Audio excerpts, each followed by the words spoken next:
Chinese New Year parade begins in Chimsa-choi in about half an hour. Residents and tourists flock to Wong-Tai-sin Temple for New Year blessings. German Chancellor criticizes Vladimir Putin's Tucker Carlson interview.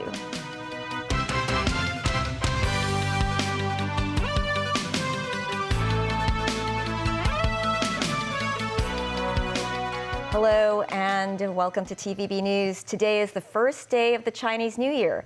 TVB wishes you a happy and healthy Year of the Dragon. And the Chinese New Year night parade is making a comeback at 8 this evening in Chimsa-choi after a 4-year hiatus. Many residents and tourists arrived at the area this afternoon to secure the best spots to watch the New Year spectacle. Timothy Lee has our top story. Before the floats have even arrived, residents and tourists alike have already crowded the streets in Chimsa-choi. Starting mid-afternoon, many people began taking up the best spots to view the parade on both sides of Canton Road. This boy said he came to cheer for his younger sister, who is part of the performance. This woman says she never watched the parades before and wished to experience the festive mood.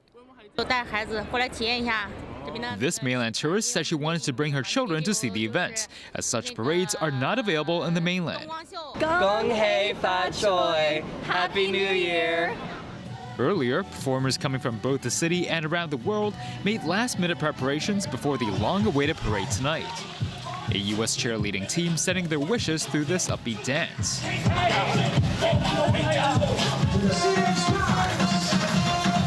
The Filipino team went with a more traditional route with colorful theatrical outfits. This as the Japanese delegation added a comedic element to the event with popular female dance group Avant-Garde. The parade will consist of 9 floats in total. Close to 30 teams of performers from the SAR, the mainland and abroad have participated in the program. Starting at the Hong Kong Cultural Center, the parade will travel through Middle Road as well as Haiphong Road before ending outside Sheraton Hotel. Timothy Lee, TVB News. A baby boy and girl were born just as the city entered the first day of the Lunar New Year. The two became the first dragon babies in the Year of the Dragon. Mimo Sangai reports. This baby boy was born at midnight at the Chinese University's Medical Center in Sha-Tin, making him the first male baby to arrive in the Lunar New Year. The boy, named Miles, just weighs over 3 kilograms, is the second child of the Chan family.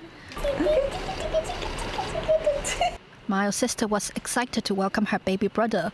How happy? Just a little bit? Super happy. Mrs. Chan said they did not plan to give birth to a dragon boy. We didn't expect when baby would arrive. We never planned it.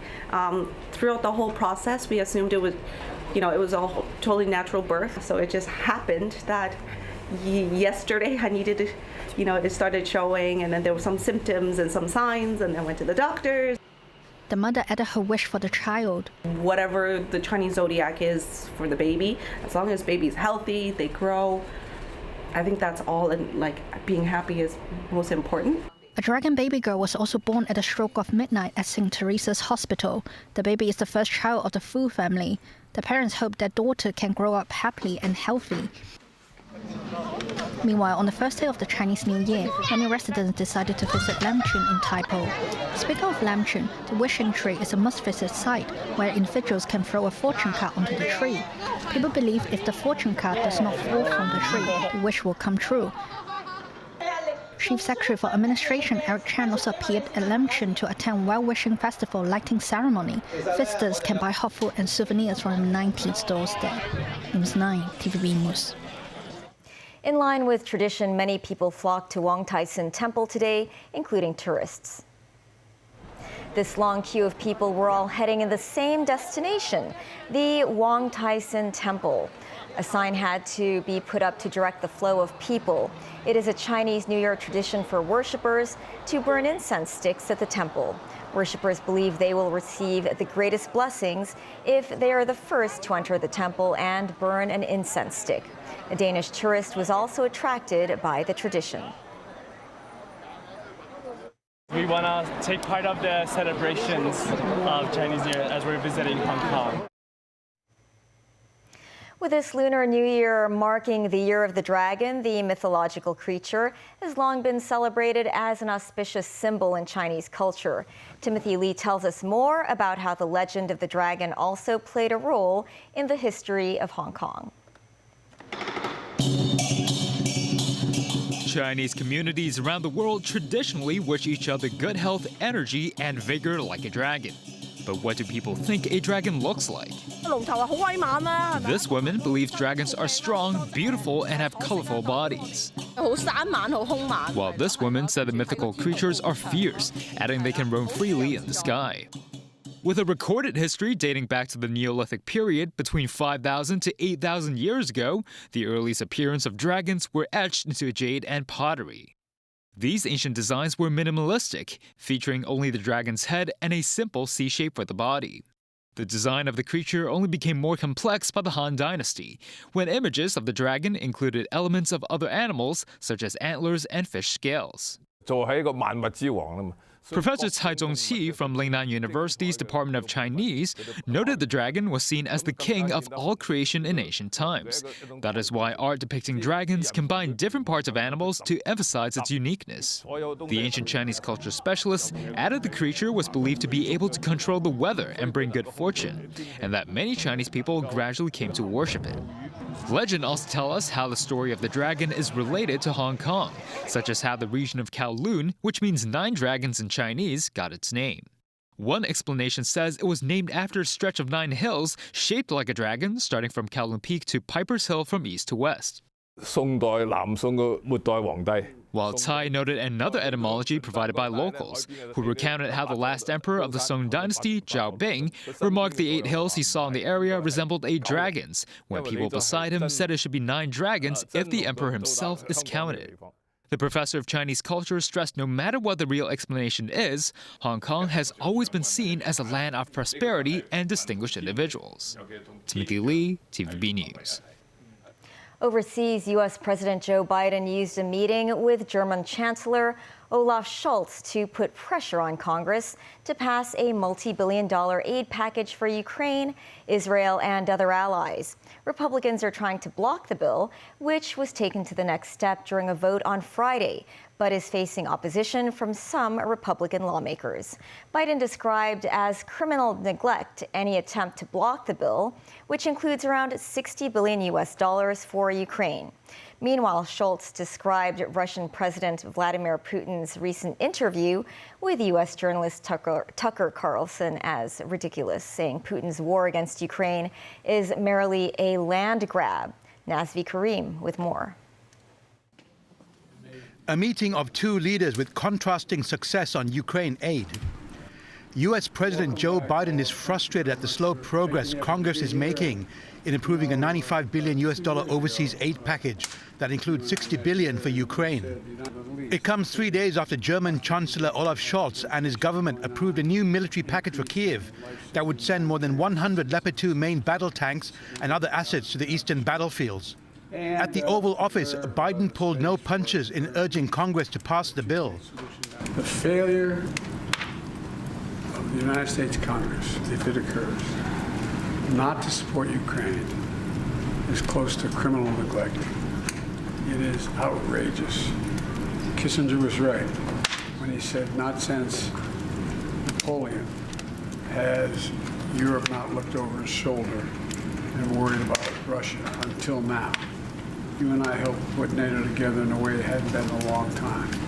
So much is at stake, so they better step up. Senators conducted a late-night vote on Friday, voting 64-19 with 14 Republicans joining Democrats in advancing the bill to the next step. Even if the foreign aid package gets off the ground in the Senate with possible Sunday voting, the package still faces a deeply uncertain future in the House, which has a Republican majority largely hostile to more Ukraine aid. Scholz earlier said he hoped Congress would back U.S. support for Ukraine. So I'm very happy that in Europe we made now decisions to give the necessary financial support to the budget. Hopefully the Congress the House will follow you and make a decision on giving the necessary support. And when we saw this ridiculous interview Putin gave shortly, we understand that he is always telling a lot of lies about the history of this war, because it's so easy to understand why he's doing it. He wants to get part of the territory of his neighbors. Just imperialism and... Nazri Karim, TVB News. Hundreds of thousands of displaced Palestinians are fearful of Israel's impending offensive in the southern region of Rafah. More than 1.5 million people are sheltering in Rafah, deemed the last safe place in Gaza after being asked to evacuate from other areas because of Israeli military activity. Now, the Israeli military wants them to evacuate Rafah as they seek out the remaining Hamas battalions. This woman is internally displaced from north of Gaza and says she has nowhere else to go. She said she told her husband she would rather stay in Rafah and die than move again. More than half of Gaza's population are in Rafah, with fears that Israel may force them into Egypt's Sinai Peninsula, something Cairo has vowed to prevent. United Nations officials warn that an attack on Rafah would be catastrophic. The United States has said it opposes an attack on Rafah unless provisions are made for its population.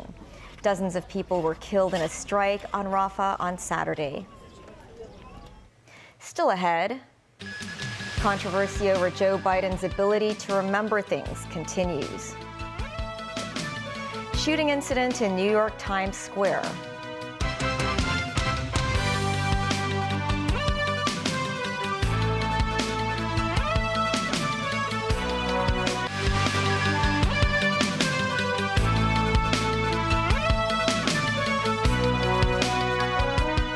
Welcome back. U.S. President Joe Biden is fighting back after being described by the special counsel as having a poor memory. This after Biden made mistakes in naming world leaders, even referring to meeting with a dead French president. NBC with this report. Tonight, President Biden ignoring questions about that explosive special counsel report after last night disputing the report's conclusion that he willfully retained and disclosed classified materials after his vice presidency. These assertions are not only misleading, they're just plain wrong. Special counsel Robert Hur found no criminal charges are warranted. Today, the White House slamming Hur's report, comparing it to the Justice Department's classified documents investigation of former Vice President Mike Pence. It was a brief one-page letter to Mike Pence.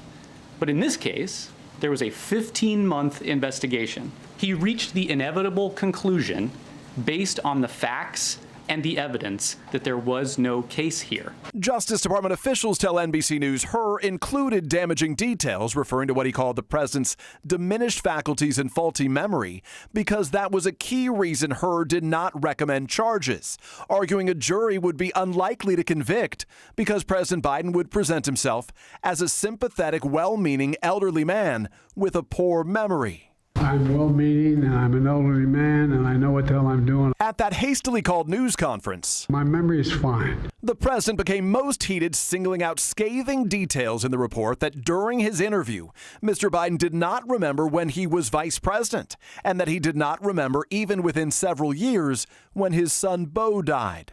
How in the hell dare he raise that?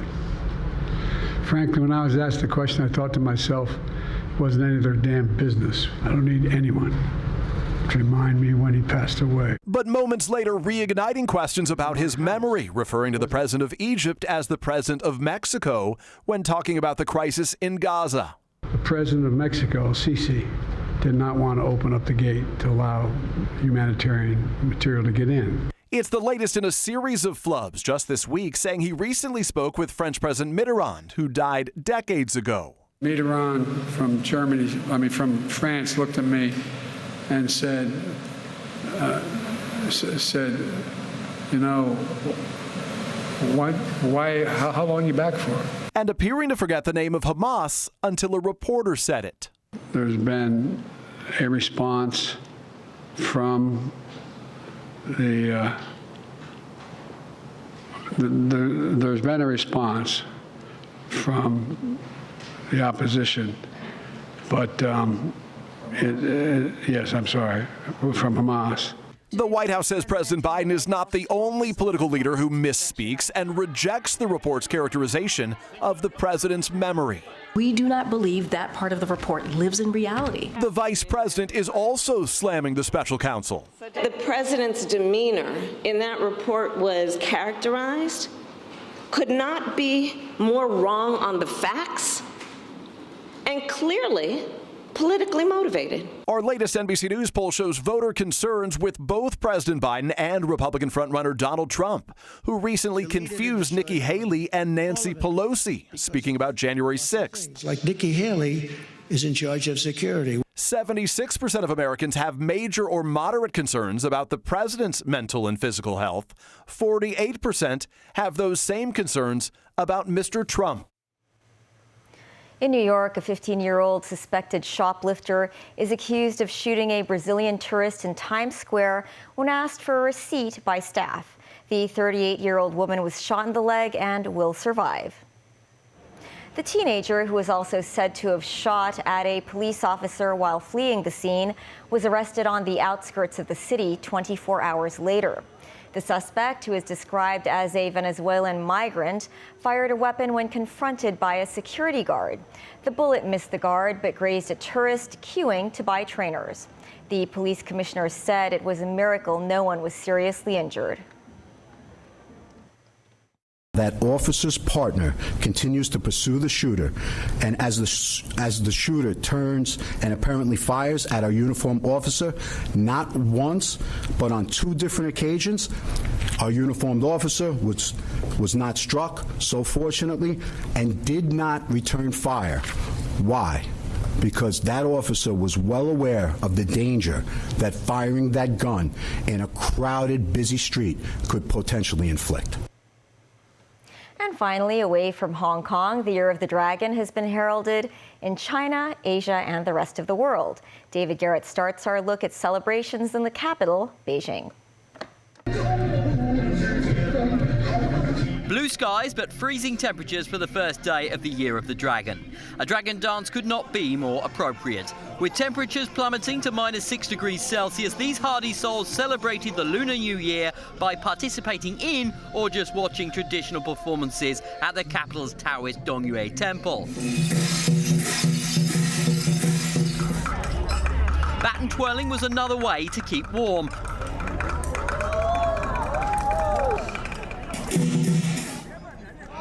People touched the bronze statue of a donkey for good luck. It was the first time Beijing had seen large-scale performances and gatherings like this on the first day of the Lunar New Year for 4 years because of pandemic restrictions. This man got a round of applause for balancing this huge decorative pole on his hand, his shoulder, and even his lip.